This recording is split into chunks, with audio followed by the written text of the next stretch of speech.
Hey folks, it's Mangrel. Welcome back to the channel, and we're doing a new quad build today. So this is the Quadmula frame, and it is the Siren F3 Split version. So this is a 3-inch freestyle. Now it comes in two versions. There's a regular version and a split version. And the split version is supposed to fly better, but also be a bit more difficult to maintain and to build. But you know what? I love pain and suffering, so I chose this one. So thanks Quadmula for sending this to me. You can see the packaging is amazing. I have never seen a quad come in this kind of packaging, so very unique, and I'm excited to get in there and build this.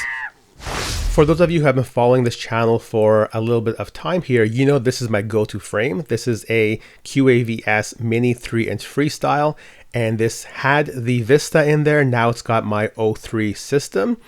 And I love this frame. So I've shared a lot of fun times and sad times on this frame. And this is my go-to because of Canadian regulations, means I can fly this anywhere I like. I don't need visual observer, just very low key. And it still handles very, very well. So this is my kind of go-to anywhere I go. But what I'm going to do is I'm going to change this back into the Vista. And the main reason for that is I don't have an endless supply of O3. So the O3 is quite costly. I'm not a sponsored pilot. Now, what I see with the Quadmula is they've done a really good job of trying to adapt this frame over to the O3 system. So not only do I get this frame, but they sent me a bunch of additional parts here. So they sent me this guy here, which is the O3 mount set. So you can see very specific parts for mounting the O3 system.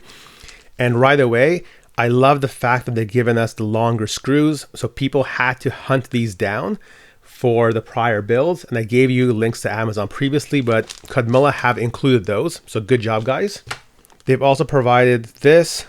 Yeah, so it looks like we've got arm guards, which I probably will not use because I don't want to add more weight to this, but very nice of them to provide this. Not sure how I feel about the green color, but print quality is very, very high. Probably the highest I've ever seen on any kind of quad. So far, off to a really good start. And they were nice enough to send me also an extra arm. Actually, let's take a look at the arm.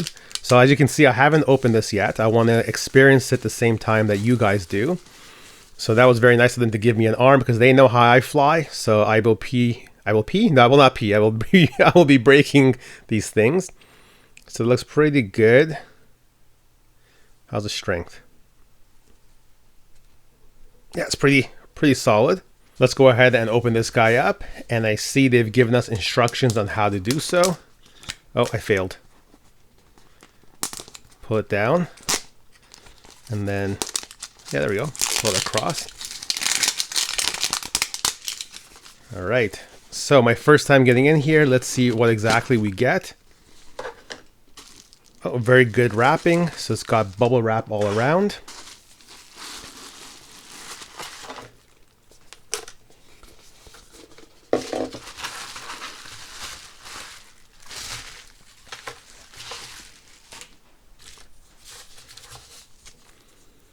Okay, this is perfect. So we got two straps.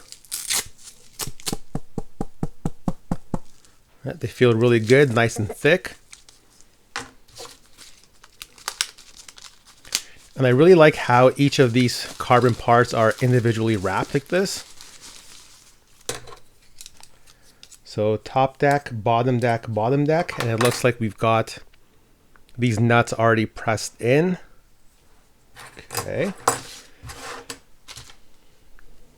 We've got a battery pad with 3M mounting tape. So very good. 3M is a good brand. We have screws. Ooh, this is cool. They've given you the capacitor, but also they've given you a TPU mount for the capacitor. Now, I would have preferred if we had the option of choosing our color instead of this green color, but it's dark enough that, it's fine. But I would have liked this to be black. So this is really cool. We have some gummies. I have no idea what this is for. There's a little tube in there. So I'll have to look at the manual, see what that's all about. Oh, we have two of them. Okay. And then we have our standoffs, and the standoffs are really neat. So typically, you know how the standoffs have that kind of knurling on them? This one doesn't. So the actual standoff, it's super smooth, and it's got the Quadmula logo on there. So that's a nice touch. More screws, more screws. Okay, and this, I'm guessing these are the arms. Yep, so these are the arms. So we've already seen that. What is this last piece? So this, I'm guessing, probably camera mounts. Yeah, camera mount, and what is that? I don't even want to guess. I hope it's not like the QAV-S where we have this one unexplained piece. But so far, this looks really, really good. And the assembly is done. Now, I had a little bit of a shock because there seems to be no manual for this. I checked the box, no QR code. I checked the website. There really doesn't seem to be any manual. So what I ended up doing was I ended up using just the pictures on the website, but it went through very, very easily. So what you do is you take this little piece here, it's like a little X piece. You go ahead and you screw that into the back piece of the bottom plate. And then from there, the arms just slot in. So you can use this video here as your guide. It's very simple to put together. You definitely can't go wrong. It was a lot easier than the Lumenier frame to put together. So if I go ahead, I'm just gonna loosen up this screw here. And if I take this screw out, because this screw here goes all the way through and into the standoff there. So if I go ahead and I open this up, the arm just pulls straight out like that. So very, very simple to replace. So you can see here, it slots into that screw and then one screw goes right into it, just like that. So it's a very good design. Just, I was a little bit shocked that I was a little shocked that it came with no manual, but after putting it together, I can understand why. It really don't need a manual given how easy it is to put together. And if I check this right now, so it's got a little bit of movement in the arms. I haven't fully tightened the screws yet. So let me try fully tightening these screws down, see if that will eat up that slack a little bit. Yep, so that slack is gone. Okay, it's pretty solid. Next, what I want to do is just do a quick weight check and see how this is looking like, because I do want this to be under 250 grams.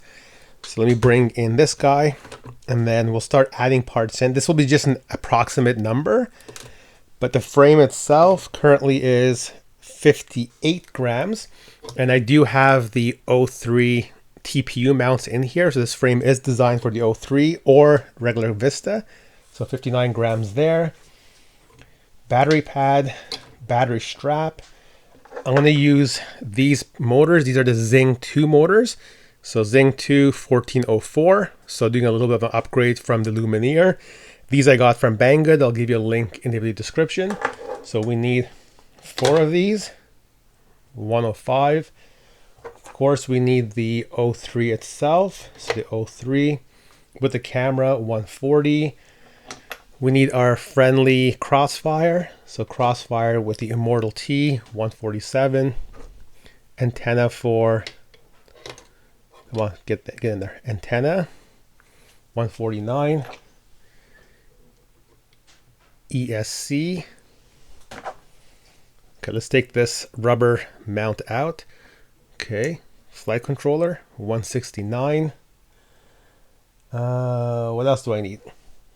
Okay, we need battery. Ooh, we're getting close. And then I need props. So put in my HQ props. 254. So we're a little bit overweight. So I'm going to have to find a couple of grams to save. All right, folks, I think now's a really good time to check in. I do have the 3D printer printing a new Immortal T mount for this frame. And I always love and appreciate when a manufacturer makes their 3D prints available. So Quadmula has a repository on printables by Perusa, where you can actually find all their 3D printed parts. So I'm printing that right now. So that's the noise you hear in the background. But let's take a look at what I've done here. So I put the camera at the front here, which of course that's where camera goes, but you can see the camera fits really well. So plenty of space around the camera as well. So I should be able to fit a ND filter, no problem here. I went ahead and I used a smaller capacitor, and I also did not use the TPU mount that was included. So by default, the capacitor is a large capacitor that goes in a cool mount here. Now, unfortunately, I wanted to use that. I thought it was really nifty, but I need this to be 5 grams lighter in order to be under 250. So I'm trying to do whatever I can to save a couple of grams here and there. So that capacitor being smaller, no TPU mount, that's probably a good 2 grams right there. I also went ahead and I made the motor cables as short as possible. Typically, I don't make them this short because what this means is if I ever change frames, then these motors now need the wire extended. So not a good idea. I would probably have gone more like this around here, but by making them as short as possible, again, probably another 1 or 2 grams being saved already. The O3 air unit, you do have to mount it upside down like this. The included M1.6 screws are too short for you to mount it on this side. Do you want the flat side pointing down, which is fine, not a problem. It fits even better this way because you have more space for the antenna wire to coil up there. I've done the wiring, so as soon as the 3D print is complete, I can get the Crossfire on here, wire that Crossfire up, and we should be good to go. So far, this is actually really easy to work on. Even though there's no manual, it's pretty intuitive, and having all this extra space is definitely helpful. If anything, I think we have too much space. I think the back could have come in a little bit further because we have a lot of space here, which yes, makes it easy to work on, but I think will also just make it a little bit larger and perhaps fly not as nimbly as the Lumenier. All right, and we're all put together. So you can see it turned out really, really nicely. I did put in the Crossfire. So I've got the receiver double-side taped over here. So we'll see how the weight of that looks like. These motors, I'm loving these motors. They look so nice. They feel so smooth on the bench as well. So Zing 2 looks like it's quite a bit nicer, at least on the bench, than the Zing 1. What I end up doing on this frame is I end up bringing the ESC wire up through here. Now what Quadmula lets you do is bring the ESC wires down through here and then bring it up through here and then bring it up through here. Now that looks really neat, but that adds a lot of extra wires and I think extra weight as well. I did have to use, unfortunately, my Lumenier strap here. The included strap, which is this guy, is just, it's too long for my 4-cell battery. So I had to use that. So I broke the cardinal rule here with manufacturers and quad brands. But the Lumenier one is a little bit smaller, so that works well. I also went ahead and used my Grip battery pad.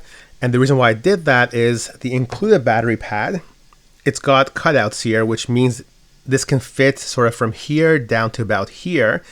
And with this frame being so much longer, I couldn't get the proper weight balance that way, or center of gravity. So what I like to do is have my center of gravity in between the motors.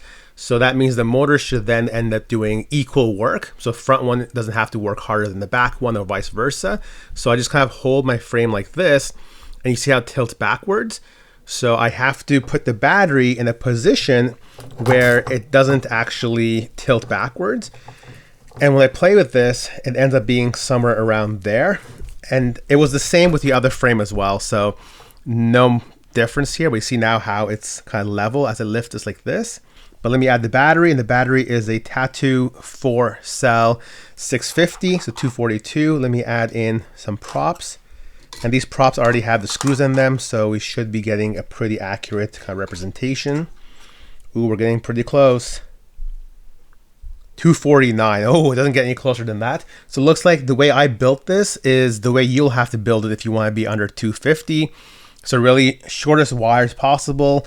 Don't use the included capacitor, use a smaller capacitor at the very front and end up bringing the ESC wire out through here.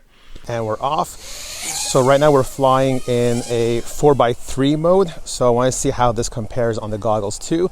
First thing I notice, I do see a little bit of the top deck in view, the two top corners, which isn't ideal. I'll try and see if 16:9 will change that. Let's do a quick power loop. Yeah, so this looks like it's flying very smooth. I'm not sure if it's the Zing 2 motors or the actual frame, but I just put a very simple tune on here. I'll post it on the screen, but it seems to be flying very, very smooth.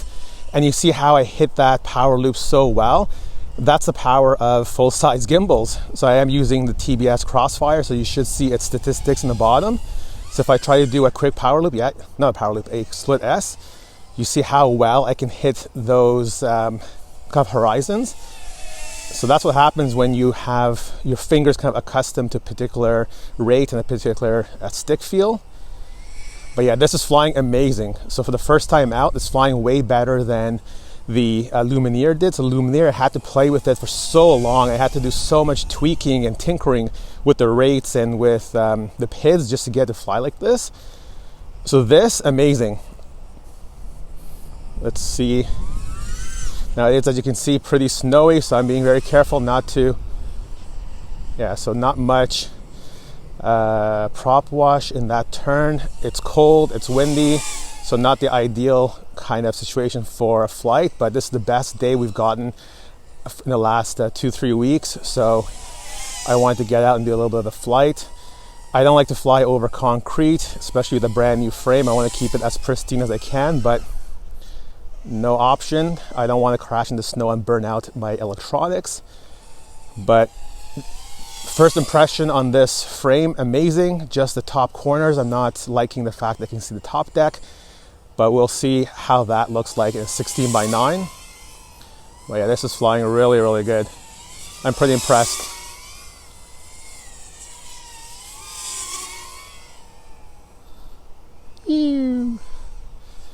I'm also afraid that a car is going to come around the corner, so I don't want to get too close to the ground, just in case if I come around the corner and there's a car there.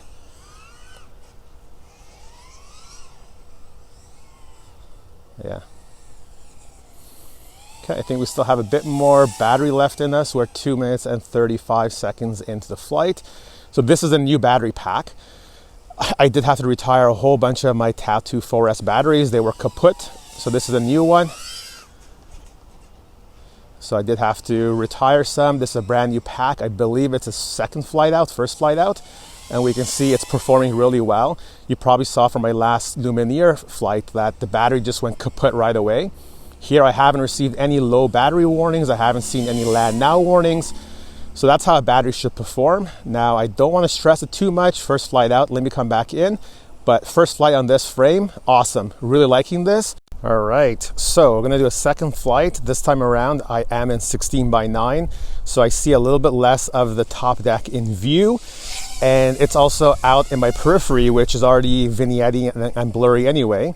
So it's not as impactful. So I think on this frame, this is now a similar experience to what I saw with the Lumenier QAV-S Mini. I'm on another battery pack. So this is again one of my new packs, which for some reason the voltages are a little bit lower than expected. But I typically fly 16:9. I wanted to try the 4x3 just in case it actually looked a little bit different, because I know a lot of you guys do fly the 4x3 mode. But this is how I typically fly, and this is what I'm used to on even the prior system. And it just gives me a way more immersive experience. I know the top and bottom are cut off, so not as good for you expert pilots out there. But I'm seeing this flying really nicely. I'm hitting those horizons really well. And that's, I think, because of the full-size gimbals. So the power of a full-size gimbal and kind of locked-in feeling on your fingers definitely helps here. I see a car has showed up, so I'll have to be a little more careful in that area. But I think I'm done on my first impressions anyway. I've been out here for probably an hour, hour and a half, just flying different battery packs, flying different PID tunes on this. I did have 3 PID tunes on the flight controller. So number 3 is the winner here. And that's the one that seems like it's the best.